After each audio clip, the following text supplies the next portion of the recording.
लगा और इसका हम टाइमिंग को दे दिए। ठीक है, अगर 35 मिनट वाला अगर ये टाइमर रहेगा, ठीक है, तो 35 मिनट से लेके 15 मिनट तक ये 2-2 मिनट रुक के एक बार लेफ्ट एक बार राइट लाइन देगा। 15 मिनट से कंटिन्यू लाइन देता है लेफ्ट और राइट। ठीक है, जब ये टाइमर हमारा 5 मिनट से यानी कि 2 मिनट के करीब आता है तो बजर बजने लगता है। 1 मिनट के करीब आएगा तो बजर बजने लगेगा। तो इस तरह से जब आता है तो हमको बजर के लिए लाइन छोड़ता है, उसके बाद मशीन बंद हो जाता है। अब देखिए यहाँ पे क्या करना है कि हम जैसे यहाँ टाइमर को नचाते हैं, ठीक है, और यहाँ पर हमारा टोटल तार कितना हो जाता है, मेरा टोटल तार यहाँ पे 7 है। तो अब इसमें हमको चेक कैसे करना है कि अब मेरा इसमें जब इन होगा लाइन तभी आउट होगा, बिना इन हुए आउट नहीं होगा। तो देखिए हमको सबसे पहले तरीका क्या समझना है, ये बात समझिएगा। देखिए यहाँ पे जो पिन है, इस पिन को आप ध्यान से देखिएगा, ठीक है, पिन है ना। अब पहले में मशीन को क्या करते हैं, बंद कर दिए।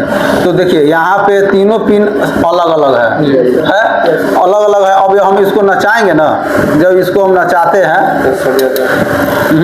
तो देखिए जब नचाते हैं तो हमारा एक पिन इसमें पिछला वाला में सट जा रहा है ना, सट रहा है। तो देखिए यहाँ पे कंपनी सबसे पहले ही आपको दिया हुआ है सबसे बड़ा तार, ठीक है। तो इसमें हमको क्या दे देना है, फेज दे देना है, ठीक है। इसमें हम फेज दे देंगे। यहाँ से जब हम फेज देंगे तो यहाँ पे हमारा किससे सट गया, इससे सट गया, ठीक है। और हमको पता नहीं चलेगा कि इसमें सट रहा है कि नहीं। तो उसके लिए हमको क्या करना है, सबसे पहले इस वायर को हम खींचेंगे, क्योंकि हमको कस्टमर के पास सीरीज बोर्ड नहीं होता है। तो हमको क्या है कि मल्टीमीटर से चेक करना पड़ता है। तो मल्टीमीटर को हम कंटिन्यूटी रेंज पर लगा देंगे, ठीक है। कंटिन्यूटी रेंज पर लगाने के बाद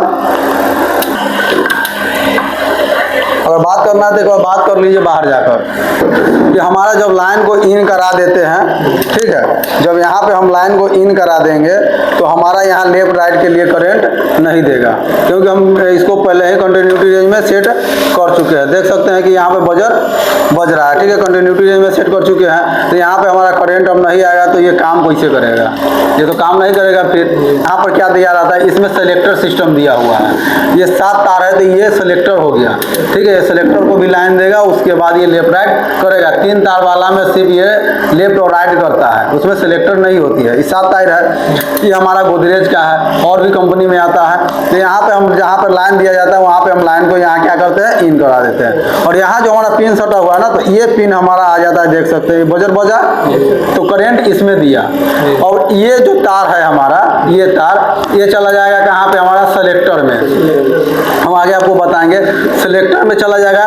और दो यहाँ पे ये 2 थिम्बल है, ये 2 थिम्बल भी हमारा सेलेक्टर में चला जाता है। तो जब ये दोनों सेलेक्टर में जाएगा तो समझिए कि अंदर जाने के बाद ये दोनों आपस में यहाँ पे जुड़ जाएंगे, ठीक है। हाँ, ये तीनों आपस में जुड़ जाएंगे, ठीक है। यहाँ पे आपस में जुड़ जाएंगे। जब लो मीडियम हाई करेंगे उसके हिसाब से अपना काम करेगा। तो आपस में जुड़ जाते हैं। तो यहाँ पर अब करंट जब देते हैं तो हमारा यहाँ पे तब आएगा करंट, तब मेरा यहाँ पे करंट आएगा। अब देखिए इसमें दे रहा है, अब जब ये छोड़ेगा तो दूसरा में देगा, ये छोड़ा अब हमारा इसमें देगा, देना चालू हो गया। इसमें कुछ सेकेंड का इसलिए गैप कर रहा है क्योंकि मोटर जब रुकेगा तो ही फिर दूसरे पर लाइन देके चलेगा। ये हमारा क्या है कि कट कर गया, इसलिए क्योंकि इसका टाइमिंग यहाँ पूरा हो गया। तो इसको हम फिर से इसको ऑन करते हैं, ठीक है। तो यहाँ पे मेरा ये चल रहा है। अब देखिए इस पर अभी नहीं दे रहा है तो फिर इसी पर देगा। अब इस पर दिया, अब इसका लाइन कटेगा तो हमारा क्या करेगा, जैसे लेफ्ट ओवर दे रहा है, फिर यहाँ से लाइन कट गया, अब हमको यहाँ पे राइट में देगा, इस तरह से देगा। अब आते हैं कि अगर मेरा क्या करता है कि जब वायर पर दीजिए, जब हमारा टाइमिंग पूरा हो जाता है इसका, जब मशीन बंद होने वाला होता है, ठीक है। तो मशीन जब बंद होने वाला होता है तो इसको हम इतना पर ले आते हैं। जब मेरा मशीन बंद होने वाला होता है तो यहाँ से लेकर हमारा यहाँ लाइन देने लगता है, यानी कि बजर को लाइन देने लगता है। बजर यानी कि आवाज़ करेगा, जिस तरह का भी आवाज़ हो, उससे क्या पता चलता है कि हमारा कपड़ा धुल चुका है, ठीक है। 1 मिनट 1.5 मिनट 2 मिनट समय बचता है तो मेरा बजर बजने लगता है। जब ये पूरी तरीके से बंद हो जाएगा उसके बाद हमारा किसी पर ये लाइन नहीं देगा, न इस पर देगा और न ही इस पर देगा, इसमें से किसी पर भी लाइन नहीं देगा। लाइन इसके अंदर जाएगा मगर किसी पर नहीं देगा। तो हमारा इस हिसाब से काम होता है। अगर आप कहीं पर वॉशिंग मशीन का टाइमर लगाने जा रहे हैं, 7 तार वाला आपके पास टाइमर है और वहाँ पर 3 तार वाला टाइमर, तो वहाँ पर घबराना नहीं है, इसको कॉमन कर देना है और यहाँ से हमको लेफ्ट राइट और मेन लाइन को लिए निकाल लेना है। बजर होगा तो बजर के लिए दे देना है, नहीं तो इसको काट कर टेप लगा के छोड़ देंगे। ठीक है, ये टाइमर समझ गया, इसमें कोई परेशानी नहीं होने वाला है। 2 पिन है और हम मार्केट से खरीदते हैं तो हमको कैसे पता चलेगा कि कौन सा मेरा सेलेक्टर है, कौन सा मेरा टाइमर है? अब इसमें तो पता नहीं चला। तो देखिए यहाँ पे सेलेक्टर जो होगा, इसको हम जब नचाएंगे तो ये देखिए 1-2 बार ही नच के ही रह जाएगा। एक बार ये हो गया, 1 के 2, इससे ज़्यादा नहीं हटेगा। और जो मेरा टाइमर होगा उसको जब हम नचाएंगे तो इस तरह से नचेगा हमारा। ठीक है, और ये तरह से धीरे धीरे धीरे धीरे ये वापस आएगा। और जो यहाँ पर नचा के देखिए, जो सेलेक्टर होगा वो इस तरह से नचेगा। ठीक है, तो ये मेरा सेलेक्टर हो गया, ये मेरा टाइमर हो गया। अब इसमें समझेंगे कि वायरिंग हम कैसे करेंगे और कैसे समझेंगे कि हमारा कौन सा टाइमर ये लाइन है और कौन सा न्यूट्रल है। क्योंकि ये छोटा सा एक मोटर लगा हुआ रहता है। ये डबल टाइमर में कार करने के लिए न्यूट्रल और फेज दोनों देना रहता है। कार करने के लिए जब न्यूट्रल फेज दोनों देंगे तभी ये डबल टाइमर जो भी है काम करेगा, नहीं तो नहीं करेगा। उसमें अगर हम सिर्फ सिंगल फेज देते हैं तो हमारा काम करता है, क्योंकि वो स्प्रिंग पर चलता है। और यहाँ पर क्या है हमको कि न्यूट्रल और फेज दोनों देना रहता है। अब इसमें हम कैसे देंगे न्यूट्रल और कैसे देंगे फेज, वो हम समझते हैं। यहाँ पे क्या है कि सबसे पहले हम जो न्यूट्रल को लाइन देते हैं, ठीक है, जो हम न्यूट्रल को लाइन देते हैं, जो नीचे में हम मोटर को जो कॉमन कर देंगे, जो मोटर में नीचे में कॉमन कर देंगे, वाश और स्पिन मोटर को कॉमन करेंगे यानी न्यूट्रल फेज देंगे, वही न्यूट्रल को लियाकर यहाँ दे देना है। ठीक है, तो हमको मोटर का लाइन मिल गया। अब इस मोटर को चलने के लिए हमको क्या चाहिए? फेज सप्लाई चाहिए। तो फेज सप्लाई अब हमारे पास यहाँ पर कितना तार है? 4 तार। अब हम कैसे पहचानेंगे, चाहे कैसे जानेंगे कि इसमें किसमें हमको फेज लाइन देना है? ठीक है, फेज लाइन हमको पता नहीं चलेगा। ये मेरा वर्लपूल का टाइमर है, तो इसमें हमारा देखिए बजर लगा हुआ था। बजर के लिए यहाँ पे थिम्बल दिया हुआ है। यहाँ से करंट बजर वाले में यहाँ ज्वाइंट हो गया, कॉमन हो गया, ये बजर में चला जाएगा और वहीं से मेरा यहाँ मोटर में आ गया। दूसरा का जो हमारा फेज है वो हमारा क्या हुआ है, यहाँ पे समझिएगा। मेरा जो लाइन आता है वो हमारा कहाँ पे आता है? यहाँ पे आता है। ठीक है, यहाँ पे लाइन आएगा और यहाँ से ये जो ज्वाइंट है, अंदर से ज्वाइंट रहता है। ये ज्वाइंट होकर क्या है कि हमको मोटर को कार करने के लिए मिल जाता है। हमको पता नहीं है कि हमारा कौन सा लेफ्ट और कौन सा मेरा राइट है। ठीक है, हमको जब टाइमर आया तो हमको कुछ भी पता नहीं है कि कौन सा लेफ्ट और कौन सा राइट है। तो हमको क्या करना रहता है, जैसे कि मेरा 2 बार, हमको सबसे पहले ये चीज़ समझ लेना है कि यहाँ से जैसे कि 2 बार इधर से निकल गया, 2 बार इधर से निकल गया। अब कौन मेरा बजर पर जाएगा, कौन मेरा फिल लाइन जाएगा, ये चीज़ को हमको पकड़ना है। तो उसके लिए समझिए कि क्या करना पड़ता है। सबसे पहले देखिए यहाँ पे क्या है, तो हमको करना क्या पड़ेगा यहाँ पे कि ये 2 लाइन है और ये 2 लाइन है। तो हमको क्या करना है, सबसे पहले यहाँ पे हमारा लाइन आएगा। जब ये लाइन यहाँ से जुड़ के जिस बीच वाले में गिरता है, जिस बीच में गिरा वहीं से हमारा लेफ्ट और राइट निकलता है। ये चीज़ समझ गए, जहाँ से मेरा यहाँ बीच में गिरा यहीं से हमारा लेफ्ट और राइट निकल जाता है। अब क्या करते हैं, इसको चलाने के लिए हमको ये क्या हो गया, हमारा एक फेज हो गया, ये हमारा ऑफ है, यहाँ से मेरा ये ऑन हो गया। ठीक है, अब ऊपर आते हैं। अब देखिए यहाँ पे अगर सही होगा तो हमको दिखाएगा, खराब होगा तो नहीं दिखाएगा। नहीं जुड़ा, इसको जोड़िए, निकाला हुआ है।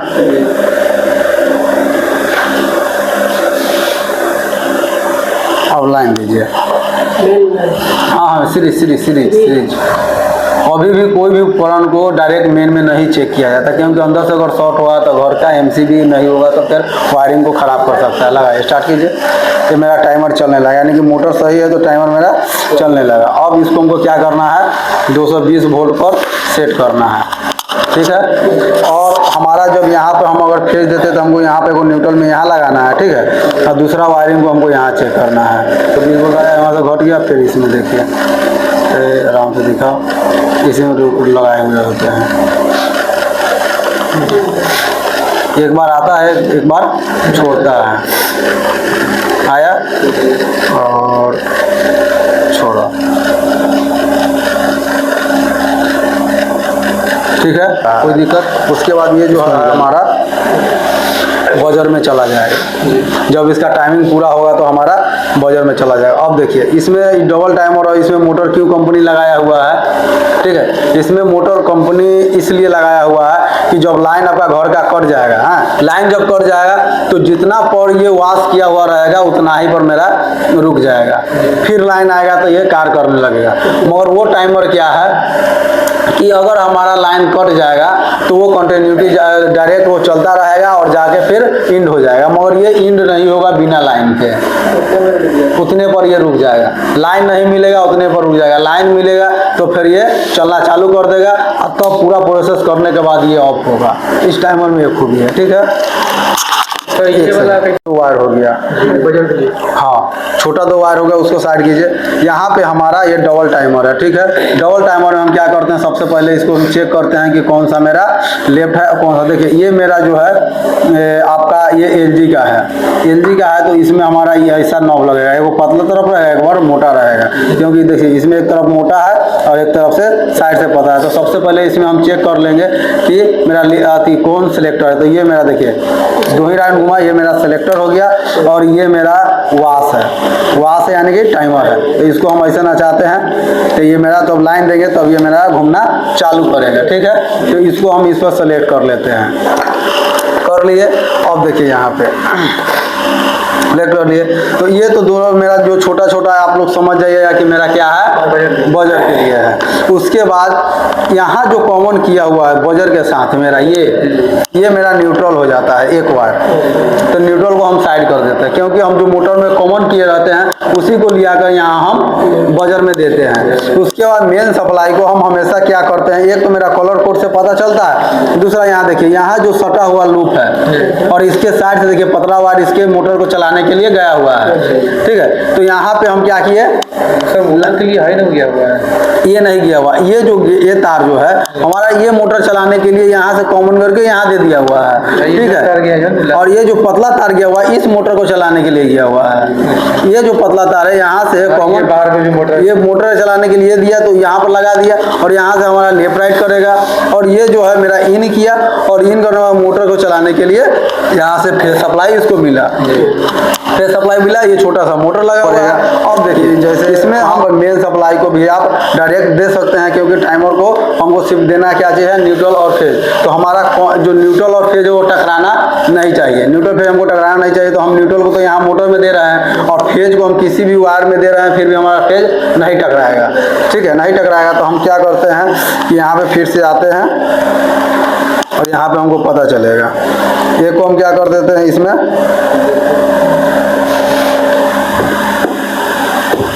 यहाँ पे जोड़ दिए, एक वायर कहाँ गया, एक वायर यहाँ है, एक को यहाँ जोड़ दिए, ठीक है। इसको उधर रख दीजिए,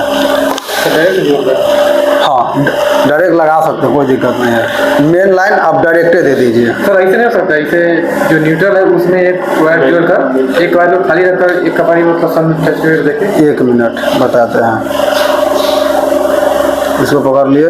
देखिए एक वो चीज़ समझिए, जैसे आप तो मान के चलिए यहाँ पे आपके पास सीरीज है, तो आप एक न्यूट्रल को एक पॉइंट पर रख के दूसरे पॉइंट से इसको नचा के थोड़ा देर के लिए समझ लीजिएगा। यहाँ अगर कस्टमर के घर पे है तो वहाँ कैसे चेक कीजिएगा, वहाँ तो आपके पास सीरीज होगा ना व्यवस्था होगा, सिर्फ होगा मल्टीमीटर और नहीं तो मेन लाइन। सर बोर्ड होगा तो उसमें जो तो देखेंगे टाइमर, तो मेन लाइन होगा ना आपके पास, सीरीज तो होगा नहीं। तो उसमें अगर न्यूट्रल अगर एगो में दे देते एक वायर में, दूसरे वायर में अगर फेज लगाए तो क्या होगा, न्यूट्रल और फेज डायरेक्ट टकरा जाएगा। समझ में आया? ऐसे हम एक न्यूट्रल तो हम मोटर को चलाने के लिए दे रहे हैं, दूसरा वायर फिर मोटर को चलाने के लिए दे रहे हैं, तो हमारा न्यूट्रल फेज टकराया नहीं, मोटर चला। अगर हम यहाँ पे हमारा जब इन लाइन फेस इन कर रहा है, यहाँ से हमारा लेफ्ट राइट आउट कर रहा है, तो हमारा फेस से आउट कर रहा है ना। अगर हम यहाँ पर फेज में अगर न्यूट्रल दे देंगे तो टकराएगा। सर एक बॉल नहीं बन सकता है, बॉल लगा देंगे तो बॉल जब लगाएगा तो वही ऑप्शन हो गया ना कि सीरीज बनाना पड़ेगा। छोटा सा है ना, इसी ले जाएंगे, इतना बड़ा सीरीज बनाकर नहीं ले जाना है। आप आप एक सिंपल विधि बताए थे, वो भी बताए, ठीक है, सिंपल एक विधि बताए थे सीरीज बोर्ड का, वो भी आप ले जा सकते हैं, मगर हर जगह नहीं ले जा सकते हैं, सीरीज आप नहीं ले जा सकते हैं। उसके लिए आपको क्या होना चाहिए, मल्टीमीटर। एक तो आप वायरिंग से समझ लीजिएगा कि हाँ हमारा यहाँ से इन कर रहा है, जो हमारे यहाँ ज्वाइंट हो गया यहाँ से इन कर रहा है, और जहाँ से नहीं है वहाँ से मेरा आउट कर रहा है, ये तो आप समझ जाइएगा, ठीक है। अगर मान के चलिए यहाँ पे हमको कन्फ्यूज, हम पूरा समझिए यहाँ पे हम नहीं जानना है, कुछ भी नहीं जानना है कि कौन से में हमारा इन होगा, किस में हमारा आउट होगा, तो यहाँ चेक करने का बस यही तरीका, जैसे कि न्यूट्रल और फेज को हम समझ रहे, न्यूट्रल तो हम समझ रहे हैं, तो न्यूट्रल यहाँ दे दिए, और हमको इसमें पता नहीं है कि कौन सा मेरा फेज है, कौन सा किस में इन होगा, किससे मेरा आउट होगा। तो चलिए हम ब्लैक वाला में यहाँ पे लाइन को इन करा दिए, ठीक है। अब इन करा दिए तो एक को यहाँ पे मेन लाइन में इन करा दिए, यहाँ में वो में इन करा दिए। अब इसको क्या करते हैं, हम फेज को डायरेक्ट फेज में जोड़ दीजिए, हाँ फेज में दीजिए, दीजिए उसी में दीजिए, कोई दिक्कत नहीं है, ऑन कर दीजिए, हो गया। मेरा टाइमर चलने लगा, ठीक है, चलने लगा। अब हमको इसमें चेक करना है, तो सबसे पहले क्या करेंगे कि यहाँ पे देखिए, यहाँ पे हमको न्यूट्रल कौन है, ये है, तो इसको सबसे पहले 220 750 पर हम सेलेक्ट करेंगे। अगर बजर पर रहेगा मेन लाइन देंगे तो मेरा ये जल जाएगा, तो हमेशा इसको याद रखना है कि 750 पर हमको लगा देना है, 750 वोल्ट पे यहाँ लगा दिया। अब यहाँ क्या किया कि हम न्यूट्रल में दिए, और दूसरा को हमको क्या देना है कि अब इसको बारी बारी से चेक करना है। तो यहाँ पर देखिए अब इस पर देगा, जैसे कभी यहाँ से लाइन छोड़ा हुआ है, दिया 244 वोल्ट, फिर ये हट गया तो हमारा अब देगा कहाँ, इसमें देगा, दिया, और यहाँ से हट गया तो हमको किस पर देगा, अब इस पर देगा, दिया, यहाँ से हटा और हमारा यहाँ दिया, ठीक है। अब देखिए वहाँ से मेन लाइन निकालिए, ब्राउन है तो ये मेरा चला जाएगा कहाँ पे, बजर में, और ये मेरा हो गया बजर का, ये भी बजर का है, क्योंकि इसीलिए इसको क्या है कि कंपनी अलग से अति करके टेप करके अलग निकाल दिया हुआ है 2 तार को, कि मेरा बजर का समझ में आ जाएगा। उसके बाद यहाँ पे 4 तार है, तो 4 तार में हमको लेफ्ट राइट न्यूट्रल फेज भी चाहिए, तो हम यहाँ पे देख लेंगे कि कौन सा वायर मेरा यहाँ पे मोटर में इन करा रहा है। तो इन मेरा वाइट हो रहा है, तो वाइट मेरा न्यूट्रल हो जाएगा। तो ये न्यूट्रल इसमें क्यों आए, इसमें हुआ, इसमें तो फेज भी जाना चाहिए, हम न्यूट्रल ही क्यों देते हैं, इसका रीजन देखिए, इसमें हम इसलिए न्यूट्रल को देते हैं क्योंकि नीचे जो हम कॉमन मोटर करते हैं उसमें भी हम कॉमन न्यूट्रल ही कॉमन कर देते हैं, मोटर को भी हम न्यूट्रल डायरेक्ट देते हैं, इसीलिए इसमें न्यूट्रल डायरेक्ट देते हैं। अगर नीचे हम दोनों मोटर को अगर हम फेस डायरेक्ट देंगे तो यहाँ भी हम फेस डायरेक्ट देंगे, और लेफ्ट राइट के लिए हम न्यूट्रल निकालेंगे, ठीक है, कोई दिक्कत नहीं है। तो इसीलिए हम इसको न्यूट्रल सप्लाई देते हैं। और फेस सप्लाई देखने के लिए हमको क्या करना पड़ता है, फेस सप्लाई देखने के लिए हमको यहाँ पे देख लीजिए कि जहाँ से हमको एक पतला वाला तार इस मोटर को दिया हुआ रहता है, वहाँ से हमारा फेज इन होता है, और जहाँ से ये वाला राउंड हमारा मुड़ के यहाँ बीच में गिरा हुआ रहता है, वहाँ से मेरा लेफ्ट राइट आउट होता है। अगर हमको फिर इसमें अगर नहीं समझ में आ रहा है कि कौन मेरा लेफ्ट है, कौन राइट है, कौन इन है, कौन नहीं है, तो उसके लिए हमको क्या कौन सा तरीका है कि इसमें हम मोटर में एक न्यूट्रल दे देंगे, एक किसी भी वायर में हम फेज दे देंगे, जो मेरा मोटर चलना चालू हो जाएगा तो वो हमारा इन होगा, और 2 मेरा लेफ्ट राइट होगा। अब लेफ्ट राइट को पहचानने के लिए क्या करेंगे, इस दोनों में न्यूट्रल और फेज जोड़ेंगे। उसके बाद न्यूट्रल पर एम्पियर मीटर का एक प्रोब को रखेंगे न्यूट्रल पर, और फेज के 2 आउट वाले पुट पर हम बारी बारी से चेक करेंगे मेरा 220 वोल्ट आ रहा है कि नहीं। अगर आ रहा है तो मेरा कनेक्शन सही है, नहीं आ रहा है तो मेरा कनेक्शन गलत है। और न्यूट्रल और फेज देते ही अगर मोटर चल जा रहा है अभी भी सही है, ठीक है। अब किसी भी टाइमर में आपको परेशानी नहीं होना चाहिए, ठीक है।